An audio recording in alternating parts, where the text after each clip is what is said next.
Pourquoi les journées du justiciable d'abord? En fait, à un moment donné, étant des acteurs du système judiciaire, nous avons fait un constat.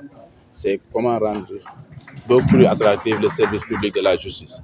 Partant de ce fait, nous sommes une amicale et le rôle de l'amicale se résumait en général à des activités intra qui permettaient juste de raviver cette confraternité entre confrères et consoeurs et autres. À un moment, on a réfléchi, vu les tumultes qu'a subi le pays, surtout concernant le secteur judiciaire depuis des années, il était opportun pour nous de réfléchir sur comment rendre accessible le service public de la justice.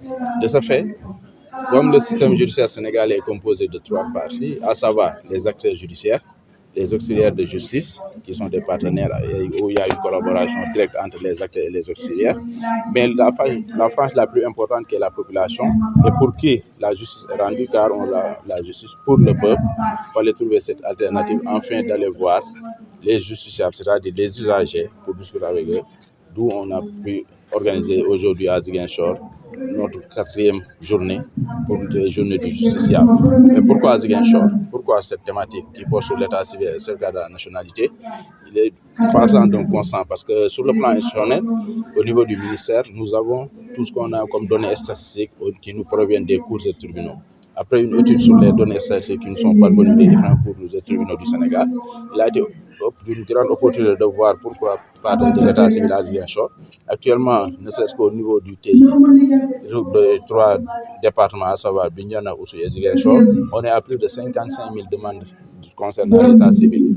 Ces 55 000 demandes sont dues à des problèmes dus au conflit casamançais. Durant des années, il y a eu un déplacement des populations et avec cette volonté du retour de la paix, ces retours de la population qui sont nés hors circonscription et autres, il fallait régulariser la situation. On s'est dit, on va porter l'information, échanger avec les populations afin de trouver une meilleure alternative, mais surtout de les accompagner en fait. C'est bien de pouvoir définir des solutions, c'est bien de pouvoir penser à des choses, mais le plus important, c'est la mise en œuvre. Et dans cette logique, on s'est inscrit dans une logique de mise en œuvre avec des partenaires qui sont au niveau de Ziguinchor, notamment COSIDEP et la Fondation Citoyen, avec qui on va aller sur le terrain progressivement afin d'aider les populations à pouvoir acquérir le droit d'être des citoyens. Oui, je pense que c'est une journée très importante aujourd'hui qui nous permet vraiment de pouvoir parler des difficultés de la jeunesse de la Casamance, surtout les difficultés de la jeunesse de Ziguinchor. Nous avons tous constaté, vous et moi, que certains de nos camarades sont confrontés à un problème d'état civil et dont ils ne sont pas auteurs, parce que ce problème-là est dû certainement au conflit casamançais. Vous savez tous que beaucoup de jeunes se sont déplacés lors du conflit casamançais. Soit ils sont partis en Guinée-Bissau, soit ils sont partis en Gambie, soit ils se sont déplacés à l'intérieur de la Casamance. Donc ils ont quitté leur village natal. Beaucoup d'écoles ont fermé. Beaucoup de lieux où on produisait ces actes de naissance ont été vandalisés. Donc, grosso modo, cela a fait de telle sorte que beaucoup de jeunes n'ont pas eu d'état civil viable, n'ont pas eu d'état civil qui leur permet vraiment de pouvoir faire leurs études.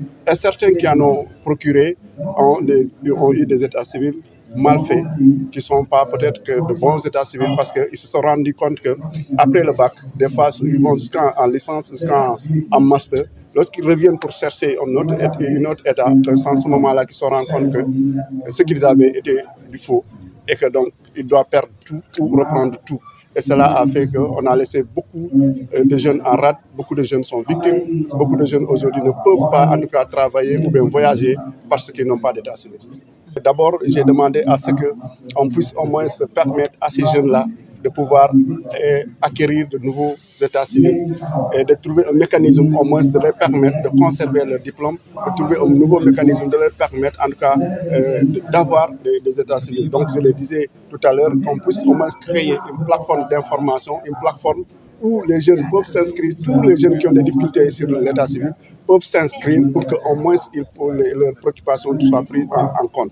Mais également qu'on fasse des audiences foraines, mais aussi des audiences foraines qui ne vont pas durer. Parce que la plupart, on fait des audiences foraines avant que l'acte de naissance sorte, ça peut prendre 2, 3, 4, voire 5 ans. Et donc le jeune ne peut pas attendre parce que les études l'attendent. Donc tout ceci, nous demandons en tout cas au président de la République, le président Diomaye Faye, pour qu'il puisse, dans le plan Diomaye pour la Casamance, qu'on puisse faire des présence foraine pour qu'on puisse rectifier ce tir-là, parce que beaucoup de jeunes de la Casamance, de Ziguinchor notamment, souffrent à cause de l'état civil.